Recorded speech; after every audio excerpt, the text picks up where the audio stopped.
제가 학부를 아신대학교를 나왔는데요. 군대 가기 전에 어떤 선배 형님이 휴가라고 해서 말년 휴가였던 것 같아요. 그래서 그 학교 신앙 수련회 때 방문을 한 적이 있습니다. 그 선배님의 모습을 보니까 처음 본 사람이었는데 아주 기타를 잘 치더라고요. 그래서 그 곳에 방에 있었던 사람들, 신학생들 거의 7, 80명 정도가 그 형 주변을 둘러싸고 이렇게 보는데, 근데 저는 이렇게 자세히 보진 않았는데 딱 들어도 찬송가 한 곡 가지고 30개의 장르로 연주를 하더라고요. 제가 딱 그때 듣고 아, 이렇게 기타를 칠 수 있는 사람이 있구나라는 생각을 했었습니다. 그리고 나서 사람들이 이제 수군수군 되는 걸 들었는데, 아, 그 사람은 이제 혼자 기타를 독학하다가 예수전도단에서 이제 잠시 세션을 하던 사람인데 너무 기타를 잘 쳐서 처음 학원을 갔더니 학원 선생님이 내가 가르칠 게 없으니까 돌아가라고 했대요. 그래서 아, 그러면은 이제 과외를 받아야 되겠다 해서 버클리 임대생한테 과외를 받다가 몇 달 만에 그 사람도 더 이상 가르쳐 줄 게 없다고 해서 그만뒀다고. 이게 저는 설마 누군가가 과장했겠지, 뻥이겠지라고 생각을 했는데, 제가 군대를 갔다 오고 나서 이제 중등부 교사를 이제 그만하려고 하던 그 시즌에 갑자기 그 형님이 제가 다니던 그 교회에 전도사로 왔습니다. 그러면서 성우가 네가 내 후배라며, 그것도 같은 과 후배였어요. 그래서 너 나랑 같이 중등부 교사 하자 해가지고 하고 싶지 않았는데 그냥 같이 하게 됐습니다. 그런데요, 그 전도사님이, 그 선배 전도사님이 1년 만에 그 교회에서 사역하다가 나가셨어요. 왜 나가셨을까요? 뭐 이유야 항상 여러 가지가 있겠지만은 기타를 잘 친다는 게 소문이 났는지 정말 여러 곳으로 불려가시더라고요. 갑자기 오후 예배 때 그분 콘서트를 마련해가지고 그분이 갑자기 콘서트를 하기도 하고, 그리고 중고등부 학부모들이 개인적으로 이렇게 불러가지고 우리의 기타 좀 가르쳐 달라고 막 이렇게 부탁하기도 하고, 본인은 전도사 사역을 하러 왔는데 사역을 할 수 없고 자꾸만 이곳저곳에서 기타를 쳐달라, 가르쳐달라 이런 요구들이 너무 많으니까 이 중등부 아이들을 가르치는 사역에 집중할 수가 없는 거예요. 그래서 그때 저한테 귀숭말로 그랬던 적이 있었습니다. 아씨, 괜히 말했다. 난 다음 사역지부터 절대 기타 친다고 얘기 안 할래. 이렇게 얘기를 했던 기억이 있습니다. 근데요, 실제로 이제 그 형과 교제를 하면서 알게 된 사실이 뭐냐면, 그 형은 원래 이제 기타 이 분야로 이제 진로를 가려고 하다가 갑자기 은혜를 받고 나서 4학년 때 딱 2개월 공부해서 신학대학원을 들어간 거예요. 머리가 좋은 사람이었는데 약간 기타만 그렇게 광적으로 하는 사람이 아니라 한 번 공부를 시작해도 그냥 들어가서 열 몇 시간 동안 안 나오는 이런 사람이었던 거죠. 근데 대학원에 들어갔는데 내가 너무 성경에 대해서도 신학에 대해서도 그 외 학문들에 대해서도 모르는구나 싶어가지고 약간 광적인 사람입니다. 바로 대학원을 휴학하고 고시원에 들어갔어요. 고시원에 들어가서 역사, 문학, 교리, 신학 모든 거를 책을 다 쌓아놓고 안 나오고 1년 동안 고시생처럼 공부했다고 하더라고요. 진짜 신학생이 되기 위해서. 그리고 나서 이제 하산해야 되겠다 하고 온 곳이 제가 만난 그 교회였던 거예요. 그 형은 어떤 기대가 부풀어 있었냐면, 내가 배운 이 진리를 어떻게 하면 아이들한테 잘 가르칠 수 있을까? 아, 이제 내가 진짜 전도사로서 이제 첫 발을 내딛는구나 하고 왔는데 자꾸 이곳저곳에서 기타를 가르쳐 달라고, 기타를 쳐 달라고 하니까 그것 때문에 이제 그 형이 안타깝게도 그 교회를 나오게 됐습니다. 제가 이 이야기를 꺼내는 이유가 있습니다. 어떤 사람이 그 직분, 직위, 그거에 맞는 역할을 할 때 우리들은 가끔 그 사람에게 요구하지 말아야 할 것들을 요구하거나 기대하지 말아야 할 것들을 기대하는 경우가 있어요. 왜 그럴까요? 그 사람이 가지고 있는 능력이 내가 욕심나기 때문에 그런 거예요. 그럼 바꿔서 한번 얘기해 볼게요. 우리들은 예수님을 믿습니다. 그리고 예수님을 예배하고 예수님이 우리의 신앙의 동기이면서 우리 삶의 동기라고 고백하기도 하죠. 우리가 그렇게 예수님 믿으면서 신앙생활을 하는데 정말 우리에게 예수님은 어떤 분이고 예수님이 우리에게 왜 신앙의 동기가 되고 삶의 동기가 되는지 생각해 보신 적 있으십니까? 아주 간단하게, 오늘 교회에 오면서 예배를 하러 오면서 여러분들이 혹시 봉사를 한다면 봉사하러 오면서 만약 여러분들이 일상 가운데에서도 삶의 예배를 드리기 원하고 그렇게 결단한다면 그 동기가 예수님이라면 왜죠? 왜 예수님이 도대체 나에게 누구길래 무엇이길래 여러분들은 예수님을 위해서 살아간다고 말할 수 있습니까? 사실 오늘 이 본문에서 이야기하고 있는 부분이 바로 그런 부분들입니다. 예수님에 대해서 어떤 사람들은 제대로 알고 있지 못하고 잘못 알고 있는 경우가 있었고 그 사람들은 예수님을 떠나갑니다. 그리고 예수님을 제대로 다 아는 것은 아닐지라도 예수님께 기대해야 할 것을 기대한 그 제자들은 그 예수님 곁을 떠나지 않는데요. 오늘 66절에 보니까요. 66절에 이렇게 시작하고 있죠. 그때부터 그의 제자 중에서 많은 사람이 떠나가고 다시 그와 함께 다니지 아니하더라라고 이야기하고 있고요. 그리고 67절에 보니까 예수님께서 12제자에게 너희들도 떠나려느냐라고 했을 때 68절에 보니까 이 12제자는 절대 떠나지 않겠다라고 표현을 하면서 이렇게 얘기합니다. 영생의 말씀이 당신에게 있는데 우리가 누구에게로 가오리까라고 대답을 하게 되는 거죠. 이걸 통해서 예수님을 본질적으로 어떤 마음으로 따르고 있는지 그것이 예수님을 떠나지 않게 하는 동기가 된다라는 것을 이야기해 주고 있는 것입니다. 여러분들은 예수님이 어떤 이유로 여러분들에게 주인이고 또 하나님이고 구원자인지는 모르겠지만 여러분들이 진짜 알고 있는 대로 예수님을 믿고 따르는지 그렇게 예수님을 우리의 삶의 주인으로 받아들이고 있는지를 우리 말씀을 통해서 살펴보았으면 합니다. 이 본문의 배경은요 이렇게 시작이 됩니다. 예수님은요 사실상 이 당시에 많은 사람들에게 인기인이었습니다. 그 이유가 뭐냐면 예수님 이전에 세례 요한이 나타났죠. 세례 요한이 어떤 사람이냐면요 당시의 성전 제사장 가문의 아들이에요. 그런데 그냥 제사장 가문의 아들이 아니라 신비롭게 하나님의 계시로 태어난 아들로 유명했습니다. 더더군다나 성전 제사장, 성전에서 예배드리는 반열의 제사장의 가문의 아들이잖아요. 그러니까 당연히 이 세례 요한은요 그 성전에서 아주 유력한 제사장 혹은 지도자가 될 수 있었습니다. 그런데 세례 요한은 성전에서 사역하지 않아요.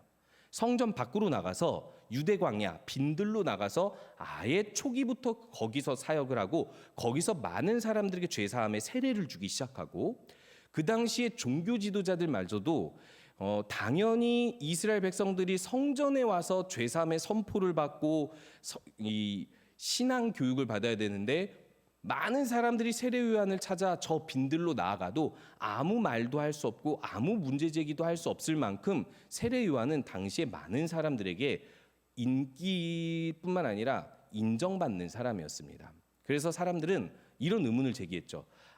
그러면 우리가 기다렸던 그리스도가 세례 요한인가 보다 해서 세례 요한한테 물어봤더니 세례 요한이 뭐라고 대답을 하냐면 나는 그가 오실 길을 준비하는 사람일 뿐이지 광야에 외치는 자의 소리일 뿐이지 그리스도가 아니다. 내 뒤에 오시는 이가 바로 그다라고 했는데 세례 요한이 순교당하고 나서 나타난 이가 바로 예수님이십니다.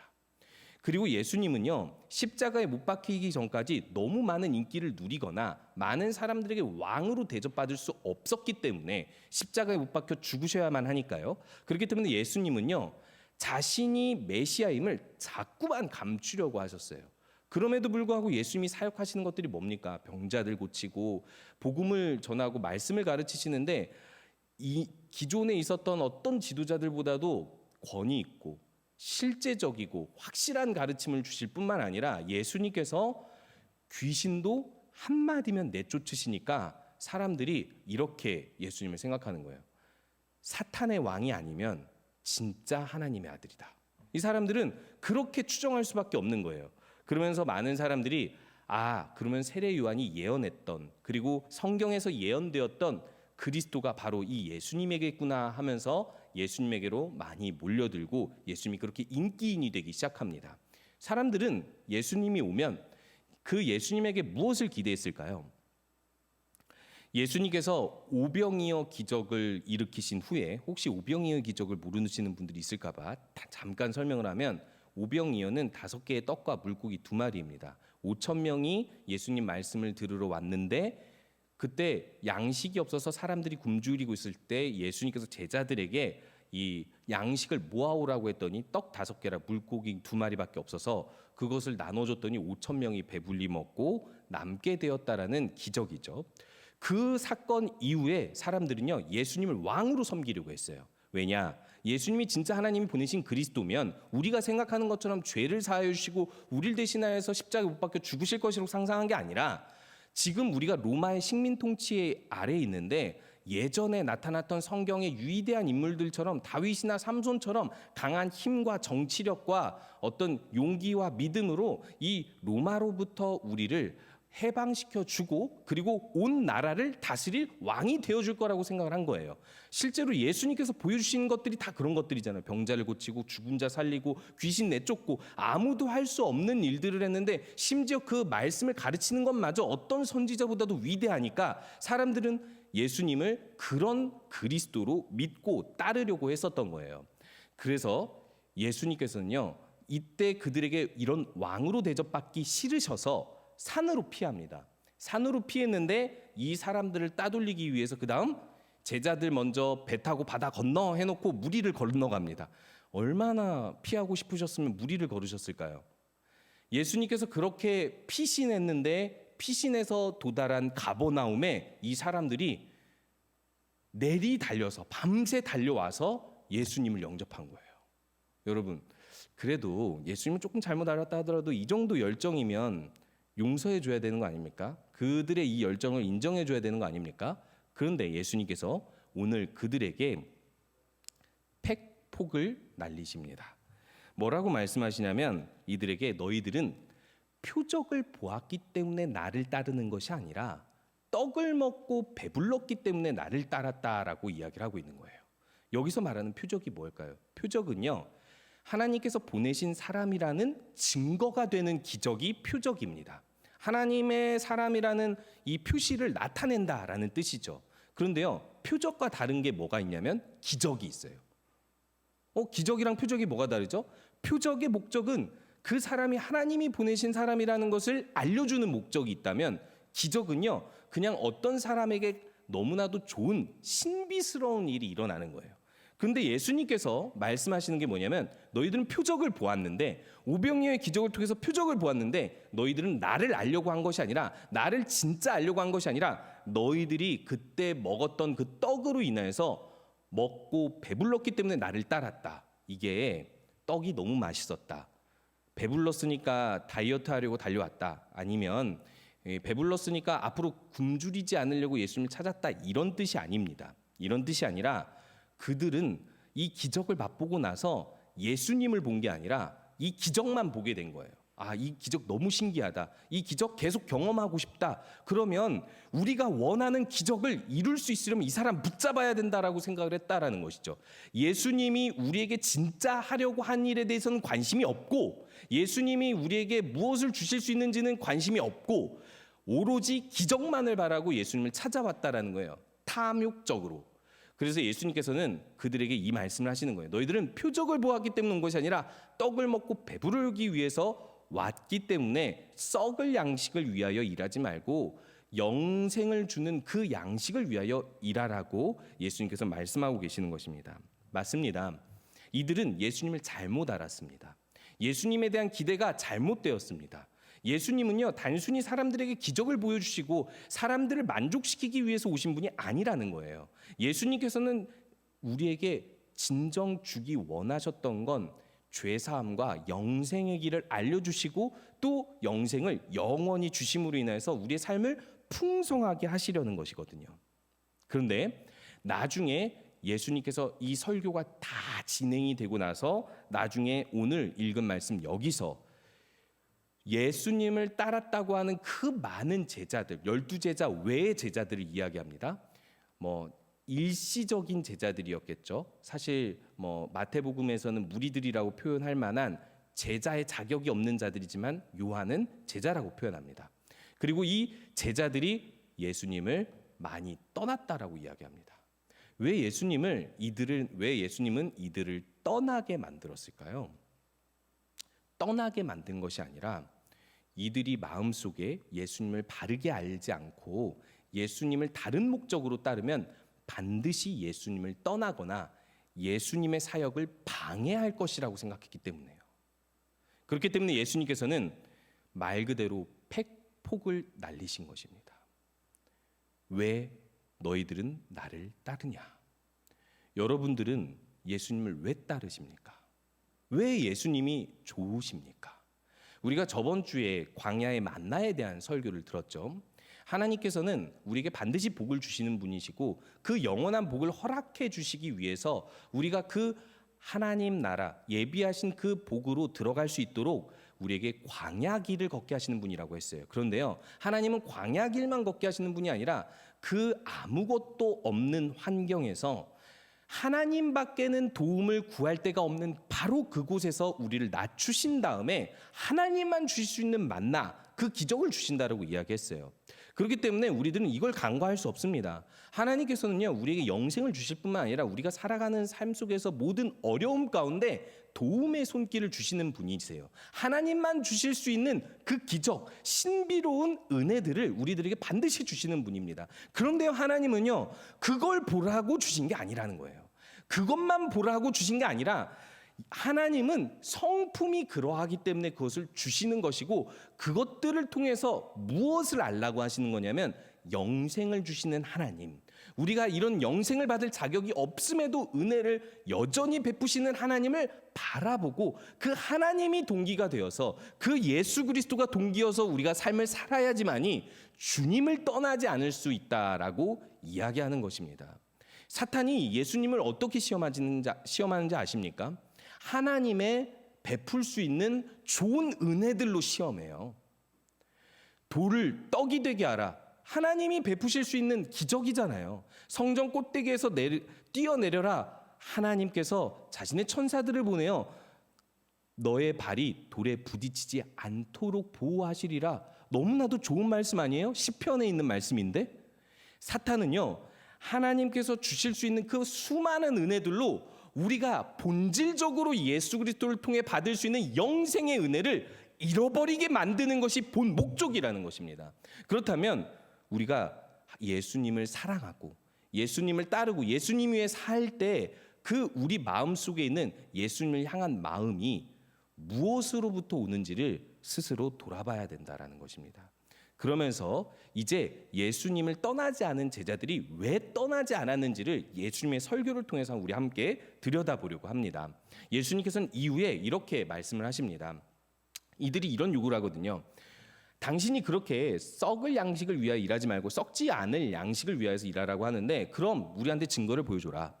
당신이 지금 당신을 통해서 표적을 볼 수 있다고 하는데 우리 눈앞에서 그럼 그 표적 보여달라라고 이야기를 합니다. 제가 앞에서 이야기했듯이 오병이어의 기적을 통해서, 아니 그 외에 예수님은 엄청나게 많은 표적을 보여주셨는데도 불구하고 이들은 예수님을 표적을 보고도 믿지 아니했죠. 어떤 기적을 보여줘도, 더 많이 보여줘도 이들은 탐욕이 가득 차 있기 때문에 도저히 어떤 기적으로도 예수님 볼 수가 없는 상태입니다. 그래서 예수님께서 기적은 안 보여주고 말씀으로 더 깊이 이들을 가르치시는데요. 뭐라고 말씀하시냐면, 먼저 이들이 요구한 것이 이거거든요. 모세가 표적을 보여준 적이 있었는데 그게 뭐냐면 광야에서 하늘에서 내려오는 만나를 우리의 조상들에게 주었던 사실이다. 그와 같은 기적을 보여달라고 했었어요. 그러니까 예수님께서 뭐라고 말씀하시냐면 이렇게 말씀하십니다. 광야에서 만나를 준 이유가 뭐냐? 생명을 주시기 위함이 아니냐? 그럼 이 만나를 주신 분은 누구냐? 하나님이다. 하나님의 떡을 우리에게 하늘로부터 내려주시는 이유는 생명을 주시기 위함인데, 아주 충격적인 사실을 이야기합니다. 광야에서 만나를 먹었던 조상들 다 어떻게 됐냐? 죽었다. 이게 무슨 뜻이죠? 광야에서 만나를 먹어도 죽는다는 뜻은 광야의 만나가 아무 필요 없다는 뜻인가요? 그런 뜻이 아닙니다. 광야에서 하나님께서 주실 수 있는 그 만나라는 은혜가 있어도 이 사람들이 믿음이 있느냐 없느냐에 따라 삶이 결정된다라고 이야기하는데 이 만나가 핵심적인 은혜가 아니라고 얘기를 하고 있는 거예요. 이 표적이 핵심적인 은혜가 아니라고 이야기하는 거예요. 당신들이 바라는 그 기적이 여기 눈앞에 나타나서 오병이어 기적이 1000번 만번 일어난들 너희들에게 아무 유익이 될 것이 없다고 예수님께서는 이야기하고 계시는 겁니다. 그러면서 예수님께서 이제부터 설명을 이렇게 하기 시작합니다. 그럼 광야에서 먹었던 그 만나와 같은 은혜가 본질적으로 뭔지 알려줄게. 하늘에서 내려오는 하나님의 떡, 그 생명을 주시는 그 떡은 나다라고 이야기합니다. 여러분, 우리들은 그게 너무 잘 이해가 되잖아요. 예수님은 우리에게 생명을 주시는 분이고 생명의 떡이고 뭐 여러 가지로 우리들은 배워왔으니까요. 그런데요, 그 당시의 사람들은 만나와 같은 기적, 오병이어와 같은 기적을 기대하고 예수님께 요구했는데 예수님께서 설명하는 게 내가 떡이야 라고 이야기하면 이들 입장에서는 뭐라고 느꼈을까요?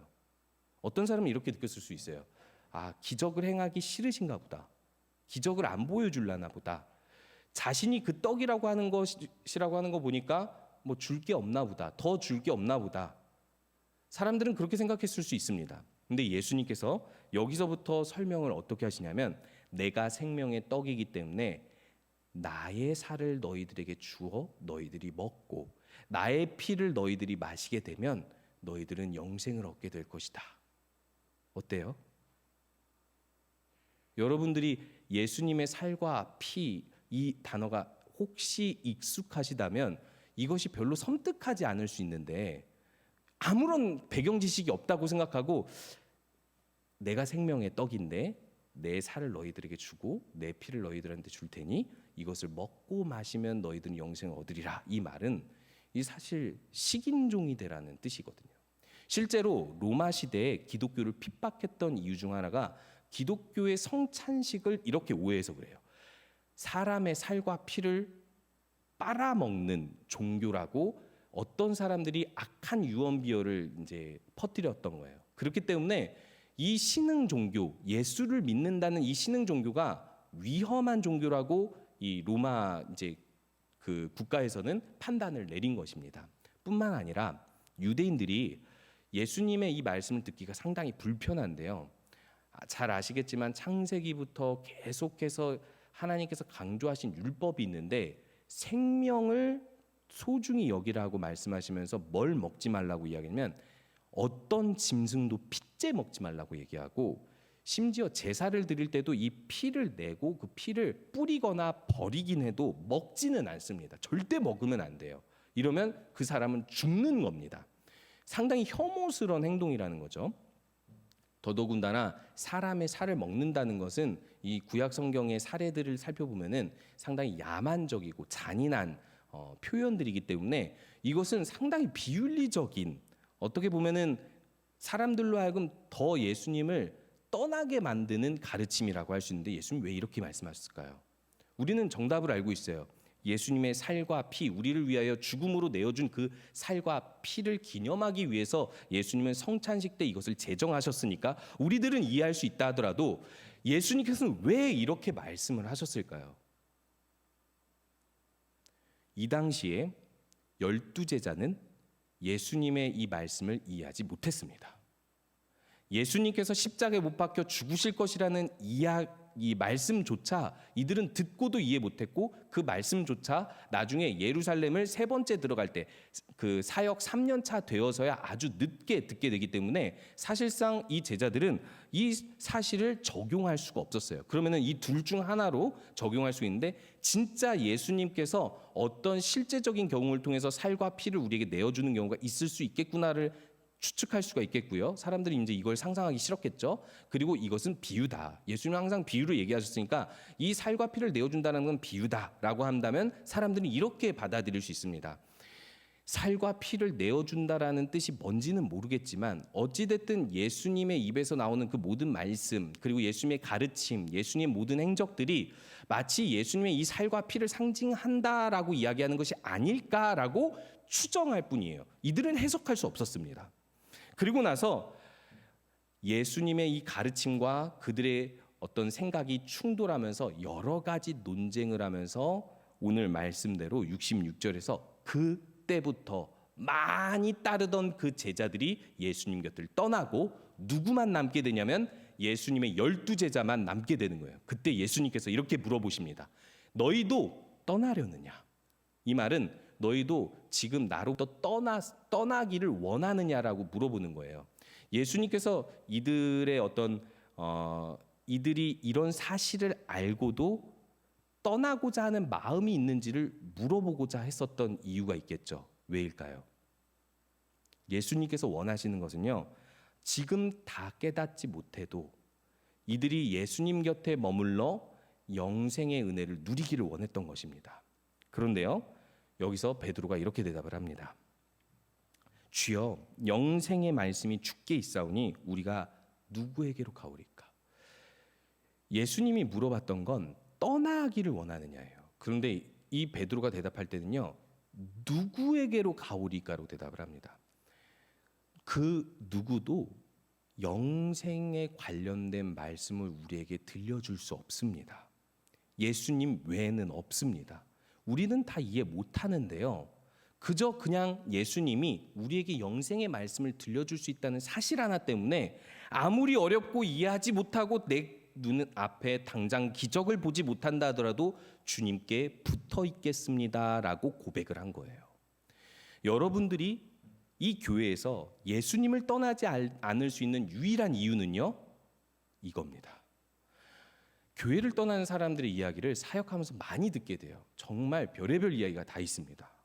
뭐 정치에 대한 뭐 정치가 뭐라 그러죠? 정치의 어떤 색깔이 나랑 달라서 떠납니다 하는 경우도 있고, 상처받아서 떠납니다 하는 경우도 있고, 뭐 별의별 이유들이 다 있습니다. 뭐 어떤 미국에서의 사례는 점심 메뉴를 파스타로 하느냐 리조또로 하느냐 가지고 싸우다가 성도들이 대거 떠났다라고 이야기를 하더라고요. 그런데요, 제가 어제 이제 오랜만에 청년 시절, 즉 제가 중등부 교사를 했었는데 사역을 하기 전에 그때 당시 제자들의 결혼식을 가게 됐습니다. 제자들이 아니라 제자의 결혼식이죠. 6살, 7살밖에 차이가 안 나기 때문에 35살 이제 제자들이었고, 이 제자들과 이제 얘기를 하면서 뭐 그동안의 이야기들 나누게 됐어요. 교회를 떠난 아이들의 소식도 듣고 여러저러 이야기를 했는데, 제가 교사를 하면서 연도별로 애들이 이제 이렇게 뭐 올라가고 하는 걸 다 포함하면 한 100명에서 200명 정도의 제자들을 좀 본 것 같아요. 근데 그 중에서 정말 교회를 떠나지 않는 제자들이 있는데, 그 제자들이 왜 지금까지도 이 청년 시절에 교회에 남아 있는지를 뭐 정확히 물어본 건 아니지만 파악해 보니까요, 그냥 딱 하나요. 예부터 지금까지 걔네들이 교회를 다니는 이유는 딱 하나였어요. 그냥 영생이 예수님으로부터 주어지기 때문에 그거 이유 하나 외에는 다른 것을 보지 않는 애들이었어요. 예를 들어서 교회가 재밌어서 가고, 친구가 많아서 가고, 나를 인정해줘서 가고, 내가 어떤 특기나 이런 것들이 많아서 인정받을 수 있어서 가고, 이런 애들은 다 떨어져 나가더라고요. 중고등부 때 임원하고 뭐 우리 교회 어떤 현상을 이야기하는 거 아닙니다. 뭐 악기 치고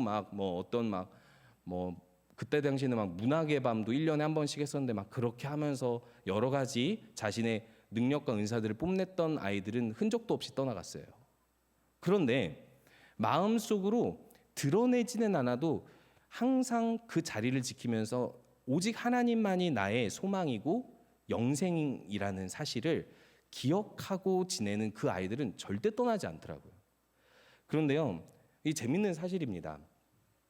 그들이 그렇다고 해서 더 많이 배우지 않았어요. 더 많이 공부하지 않았다는 얘기예요.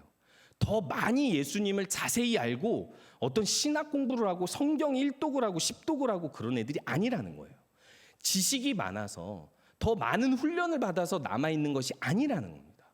그런데 어저께 이제 결혼식 끝나고 몇 시간을 얘기하다 보면 얘는 그런 믿음이 있었나 싶은데 이렇게 얘기를 하다 보면은 그 믿음이 안에 굳건히 남아 있더라고요. 얘는 10몇 년이 지나도 어떻게 흔들리지 않고 이런 믿음을 지키고 있지? 누군가의 지도를 받아서? 누군가의 케어와 돌봄을 받아서 아니면 여러 가지 많은 사건을 경험해서 아닙니다. 다 아니에요. 그냥 딱 하나입니다. 너무 단순해요. 기독교 진리는 너무 단순합니다. 영원한 생명을 줄 수 있는 분은 예수님밖에 없고요. 영원한 생명과 관련해서 사역할 수 있는 곳은 교회밖에 없고요. 영원한 생명과 관련해서 교제할 수 있는 것도 교회밖에 없고요. 그 영생을 주시는 분을 예배할 수 있는 곳도 교회밖에 없습니다. 이 사실 하나면 충분하지 않습니까? 우리가 매주 교회에서 예배하고 주님을 위해 봉사하고 헌신하고 전도할, 우리가 주님을 위해서 살 이유가 이거 하나면 충분하지 않습니까? 그런데 이게 없어서 청년들이 떠난다는 거예요. 이게 너무 마음이 아프더라고요. 다 제자들인데. 저희 어머니가 한때 저에게 신앙교육을 하면서 이런 말을 했던 게 가장 인상이 남습니다. 내가 엄마로서 너를 위해 뭐든지 다 해줄 수 있고 대신 해줄 수 있어. 그런데 대신 믿어줄 수 없어. 믿어주는 것만큼은, 신앙 하나만큼 내가 대신해줄 수가 없어. 그래서 그게 너무 답답하고 그게 너무 안타깝다라고 이야기를 하는데, 그렇구나. 진짜 이건 남이 해줄 수 없는 영역이구나. 내 생명은 내가 책임져야 되는구나라는 생각을 하게 되었어요. 그게 저에게 상당히 자극이 되어서, 마찬가지로 제가 누군가를 신앙을 가르칠 때도 그렇게 이야기해요. 여러분들의 생명, 여러분들의 영혼은 그 누구도 책임져 주지 못합니다. 설령 누군가가 여러분들을 비난하고 욕하고 인정해 주지 않고 여러분들의 모든 수고를 깎아내린다 할지라도 여러분들이 여기에 있어야 할 이유는 딱 하나예요. 예수 그리스도가 우리에게 영생을 주시기 때문에. 제가 우리 청년들 중에 한 분의 기도 제목을 봤습니다. 금요 기도회 때 기도를 해주다가 이렇게 기도 제목을 봤는데, 결혼을 앞두신 분이에요. 기도 제목을 보는데 이렇게 당연히 결혼을 앞두신 분의 기도 제목을 이렇게 보면은 당연히 있는 기도 제목들이 있죠. 그리고 또 제가 생각지 못하는 기도 제목들도 있는데, 그 중에 한 가지 기도 제목을 잊을 수가 없어요. 그 기도 제목이 뭐냐면, 우리 청년들이 이 청년 부서에서 계속 예수님을 잊지 않고 떠나지 않게 해달라는 그런 기도 제목이었어요. 저 정확히 문구가 기억은 안 나는데 그런 기도 제목이었는데, 제가 이게 되게 신기하다라는 생각이 들었어요. 차라리 저처럼 여기 청년들을 양육을 했었고 뭐 제자를 삼았고 뭐 소그룹 리더였고 이렇게 뭔가 품었고 뭐 이랬으면은 이게 당연하다라고 생각을 할 텐데, 어떻게 보면 이 청년 공동체가 그리 다 모든 사람들을 잘 알지 않고, 그리고 또 그 사람들의 영혼을 다 염려할 필요가 없을 수도 있는 사람인데 결혼을 앞두고 이런 기도를 하나? 여러분, 왜 이 기도를 할 것 같아요? 그건요, 그 사람이 뛰어나서가 아닙니다. 유일하신 영생을 주시는 그 예수 그리스도의 은혜, 그게 얼마나 뛰어난지 알기 때문에 그 기도를 할 수밖에 없는 거예요. 여러분, 우리 청년 공동체가 어떤 방향을 향해서 나아가야 되냐면요, 이런 방향을 향해서 나아가야 합니다. 내가 가진 영생을 향한 이 믿음, 이 열정으로 누군가를 이곳에 초청해서 함께 예배하고, 그리고 신앙이 연약한 사람을 끌어주고 가르쳐주고, 환난에 빠진 어떤 청년들은 우리가 격려해주면서 우리 같이 이 영생을 주시는 예수 그리스도 안에서 함께 가자라고 할 수 있는 것, 이게 바로 교회 아니겠습니까? 이것이 바로 예수님께서 우리에게 가르치시는 말씀인 것입니다. 말씀을 마치려고 합니다. 예수님께서는 이렇게 말씀을 하세요. 내 살과 피를 먹고 마시라라고 말씀을 하시는데, 제자들은 이 당시에 깨닫지 못했어도 영생이 있기 때문에 예수님 안에 머물려고 합니다. 그런데 이 제자들이 예수님께서 십자가에 못 박히신다는 말씀하셨을 때도 이 말씀을 깨닫지 못했습니다. 예수님께서 죽기 전날 밤에 떡과 포도주를 주면서 이것이 내 살과 피니라라고 할 때도 깨닫지 못했습니다. 예수님께서 십자가에 못 박혀 돌아가시는 것을 보고 이들이 도망갈 때도 예수님이 우리에게 살과 피를 나누어 주시는구나라고 생각 못했습니다. 우리는 끝났다라고 생각을 했습니다. 그런데 이들이 예수님께서 살아 돌아오셨을 때 우와 유령이다, 예수님이 살아 돌아오신 게 아니라 영혼이 떠돈다라고 생각하면서 무서워할 그때 예수님이 내 손 못자국을 보라 하면서 생선을 그 육체로 먹으시는 것을 보면서 이들은 한 가지를 깨닫게 되는데, 정말 예수님께서 말씀하신 대로 이 부활의 생명을 주시려고 우리를 대신해서 죽으셨고 그 주님의 살과 피를 먹으란 뜻이 이 뜻이구나. 정말로 주님은 우리에게 생명을 주시기 위해서 자신의 살과 피를 찢어 나눠 주셨고, 우리들이 진짜 입으로 그것을 먹는 것은 아닐지라도 그 예수 그리스도를 믿음으로 말미암아 우리가 영원히 살 수 있는 능력, 그 삶을, 그 소망을 얻게 되었구나. 이 사실을 경험하고 나서 요한복음은 그 예수님이 돌아가시고 부활하신 60년 후에 기록된 말씀이거든요. 이미 성찬이 예배로 제정되고 이렇게 많은 핍박 속에서 이렇게 예배하던 공동체 가운데 계속해서 예수님을 기념했던 공동체가 이것을 기록하고 있는 것입니다. 매 예배 때마다 성찬을 통해서 예수님께서 우리에게 주신 살과 피, 그 생명이 무엇인지를 기념하고 영적으로 이 우리의 예배 가운데 함께 하신다라는 것을 느끼고 깊이 교제했다라는 것을 기록해 주고 있는 거예요. 이때는 못 깨달았어도 끝까지 영생의 말씀을 붙들었던 이 제자들은 결국 예수님의 부활을 목격하고 난 후에 이런 공동체를 만들어 갔다는 것입니다.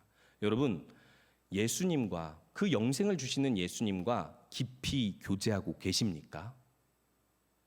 주일이면, 주일에 예배할 때면 적어도 그 부활과 생명이 되신 예수님과 영적으로 깊이 교제해야 되지 않겠습니까? 그렇게 예수님의 은혜를 누리며 사시는 우리 청년들 되셨으면 좋겠습니다. 우리 함께 기도할게요.